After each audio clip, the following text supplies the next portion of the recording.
Yangilikni eshitdinglarmi? Abduqodir Husanov Manchester City'ning yil futbolchisi bo'lishi mumkin. Ha, Abduqodir Husanov City'ning asosiy o'yinchisi ekanini isbotladi so'zsiz.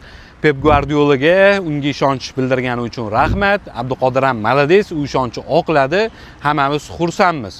APLda to'pni eng yaxshi olib qo'yish bo'yicha ham u yetakchilardan biri va esdan chiqarmaymiz, bu mavsumda 2 marta oyning eng yaxshi o'yinchisiga ham aylandi va shu munosabat bilan City'ning yilning eng yaxshi o'yinchisi nomzodida turibdi hozir. Va albatta biza qo'llab-quvvatlashimizga o'zi hamma tan berib bo'ldi. Qo'llab-quvvatlab olsak, bu kichkina bo'lsa ham, lekin ahamiyatli sovrinni yutib oladi. Unga omad tilaymiz. Yana bitta xabar, o'tgan o'yinda tarkibga kirmagan edi Husanov va bu o'yinda xudo xolasa kiradi. Hammasi yaxshi, kichkina jarohati bor ekan.